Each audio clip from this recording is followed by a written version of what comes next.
Alauna na nang dumating si Lieutenant June Reyes. Sumisigaw pa rin si Tony at humihingi ng brandy. Pumasok ang lieutenant kasama ang 2 pulis at inaresto si Tony. Inakay nila siya at ipinosas ang kanyang mga kamay sa likod bago siya hinila palabas ng bar. Doon lang natauhan si Tony at nagmakaawa sa lieutenant na huwag siyang dalhin sa kulungan. Sabi niya, ayaw niya ng gulo, kailangan lang niya ng alak. Pagkatapos ay umiyak siya. Sinabi ni Lieutenant June Reyes sa 2 pulis na tanggalin ang posas kay Tony at paupuin siya sa isang upuan. Tiningnan siya ng lieutenant at sinabi, "Sige bata, ano ba ang problema mo?" At sinimulan ni Tony ang kanyang kwento.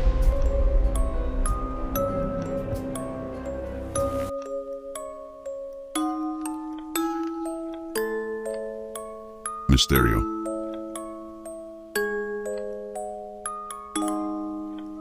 Hiwaga. Mahirap ipaliwanag. Ngunit alam mong nagaganap.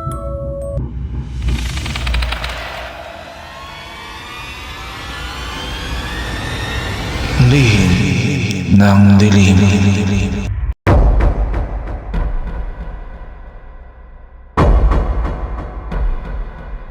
Si Tony, isang 28 years old na binata mula sa Pasig City, ay dating sales representative sa isang mall. Noong huling bahagi ng Nobyembre, nagdesisyon siyang magbitiw sa kanyang trabaho matapos makipagtalo sa kanyang boss. Sa kabila ng kanyang desisyon, alam niyang mahirap makahanap ng bagong trabaho sa panahong ito, kaya't nagplano siyang magpahinga at humanap ng ibang oportunidad pagkatapos ng holiday season. Sa unang linggo ng Disyembre, nakatanggap si Tony ng tawag mula sa kanyang tita.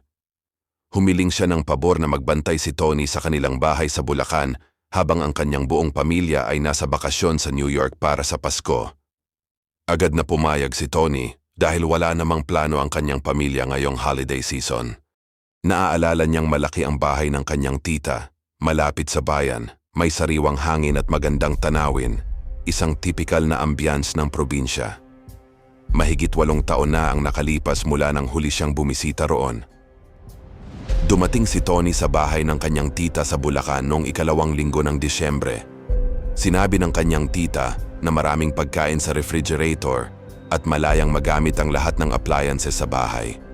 May 5 silid ang bahay at nang tanungin kung saan siya maaaring matulog, hiniling ni Tony na gamitin ang silid ng kanyang pinsan na si Jerry sa itaas dahil tanaw mula roon ang kalsada at ang harapan ng bahay.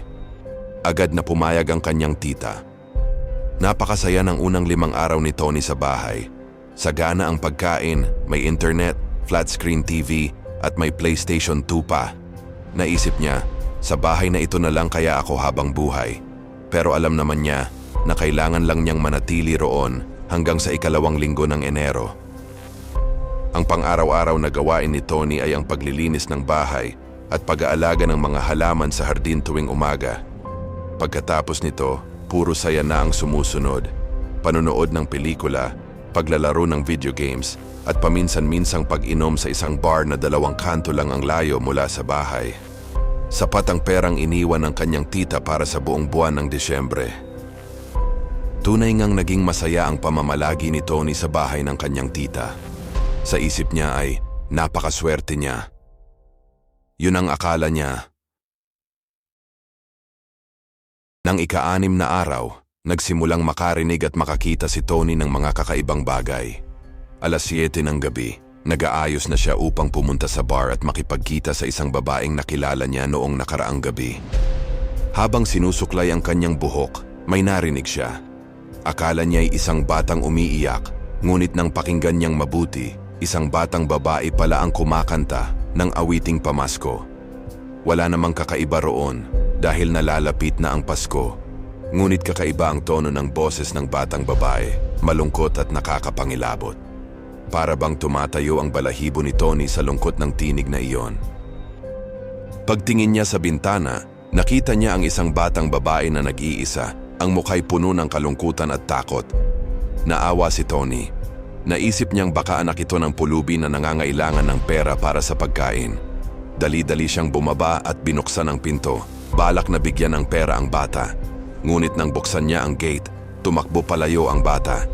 "Hoy, huwag kang matakot. Heto ang pera mo," sigaw ni Tony. Dumiretso ang bata sa katabing bahay. Napailing na lang si Tony. Pero nang maisip niya ang magandang pulang damit ng bata, naisip niyang hindi naman ito mukhang damit ng pulubi. Tinawanan na lang niya ang sarili. Isang batang nagbibiro lang pala, isang simpleng kalokohan. Mas nakagigimbal ang mga sumunod na gabi. Eksaktong 7:00 ng gabi, paulit-ulit na naririnig ni Tony ang pag-awit. Ngunit sa pagkakataong ito, 3 bata na ang kanyang nakikita. Isang batang babae na nakasuot ng pulang damit at 2 batang lalaki na nakapang-eskwela. Napakaputla nila, tila ba'y nawalan ng dugo ang kanilang mga mukha. Ang pag-awit ay lubhang malungkot, nakakatakot at nakapangingilabot. Ang mas nakakapagtaka, nang subukan ni Tony na bigyan sila ng pera, ay di na niya sila inabutan. Hindi sila tumakbo. Parang unti-unti silang lumalayo at mabilis na nagtungo sa katabing bahay. Nag-aalala na si Tony. Hindi na ito biro. Bakit nga ba patuloy na umaawit ang mga batang ito ng mga awiting pangpasko sa harap ng kanyang bahay at sa napakalungkot na paraan? Kinabukasan, lalo pang tumindi ang pagkabalisa ni Tony na nauwi sa labis na pag-inom. Naging adik si Tony sa alak. Gabi-gabi tumutuloy siya sa bar malapit sa bahay at naglalasing ng husto. Sinisigurado niyang lasing na siya bago umuwi sa bahay ng kanyang tita. Kapag lasing na lasing siya, kaya niyang tiisin ang takot, ang alak ang naging paraan niya ng pampamanhid. Isang pansamantalang depensa laban sa takot na dala ng mga umaawit na bata. Isang gabi, sa bar, lasing na lasing si Tony pero takot na takot pa ring umuwi. Naisip niyang kailangan niya pa ng alak para makayanan ang takot pero magsasara na ang bar.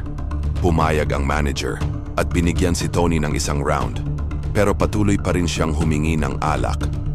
Pinaalalahanan siya ng bartender at ng security guard na umalis na, pero sumigaw si Tony at nagpumilit. Sinabing regular siyang customer at nagbabayad naman. Doon na tinawag ng manager ang pulis. Alauna na nang dumating si Lieutenant June Reyes. Sumisigaw pa rin si Tony at humihingi ng brandy. Pumasok ang lieutenant kasama ang 2 pulis at inaresto si Tony. Kinaladkad nila siya at ipinosas ang kanyang mga kamay sa likod bago siya hinila palabas ng bar. Doon lang natauhan si Tony at nagmakaawa sa lieutenant na huwag siyang dalhin sa kulungan. Sabi niya, ayaw niya ng gulo, kailangan lang niya ng alak. Pagkatapos ay umiyak siya. Sinabi ni Lieutenant June Reyes sa 2 pulis na tanggalin ang posas kay Tony at paupuin siya sa isang upuan.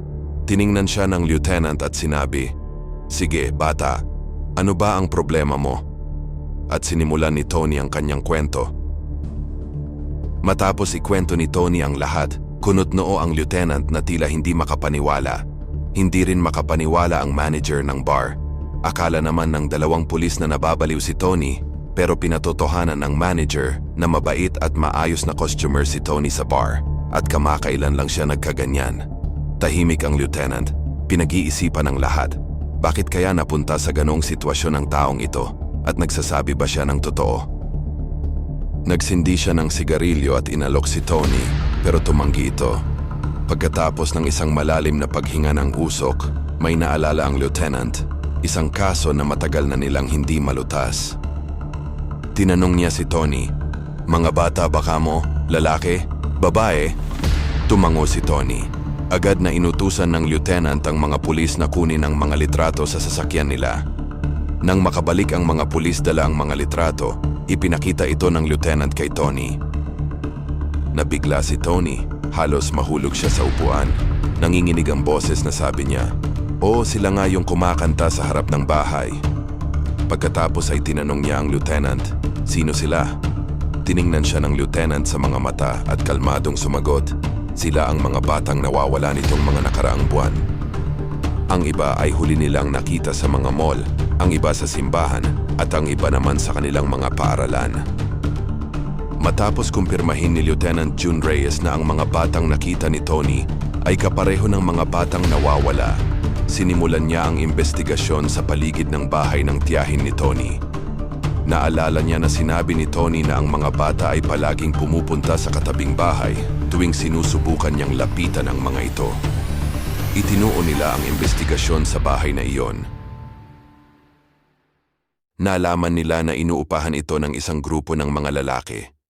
Lagi itong nakasara at ang gate ay bubukas lamang kapag dumating ang isang puting van. Ang mga lalaking ito ay napaka-pribado at maingat na hindi makakuha ng atensyon.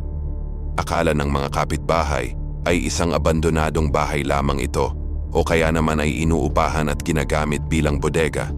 Kaya imposibleng may mga batang nakatira roon. Wala silang nakikitang mga bata sa bahay na iyon. Pagkaraan ng ilang araw na investigasyon, nagsimulang magsuspecha si Reyes na ang grupong ito ng mga lalaki ay miyembro ng isang sindikato at nasa likod ng pagdukot sa mga bata. Gamit ang warrant of arrest, agad nilang sinalakay ang bahay. Ang kanilang natuklasan ay lubos na nakakagulat. Nahuli ng mga pulis ang 7 lalaki sa loob ng bahay. Sa basement, nakita ang mga nakapangingilabot na ebidensya, mga bangkay ng mga batang kinuhanan ng internal organ. Nalaman na ang mga nahuling lalaki ay mga miyembro ng isang sindikato na nangingidnap ng mga bata para ibenta ang kanilang mga internal organs sa black market sa napakataas na halaga. Pagkatapos ng mga pangyayaring iyon, naunawaan na ni Tony ang naisipahiwatig ng mga bata. Malinaw na humihingi sila ng tulong. Gusto nilang matagpuan ang kanilang mga katawan at maparusahan ang salarin sa kanyang mga krimen.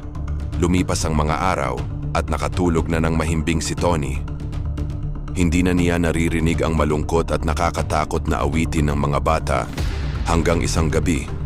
May narinig siyang tunog, isang pamilyar na tunog, isang awiting pamasko. Kinabahan siya, namanhid ang kanyang mukha.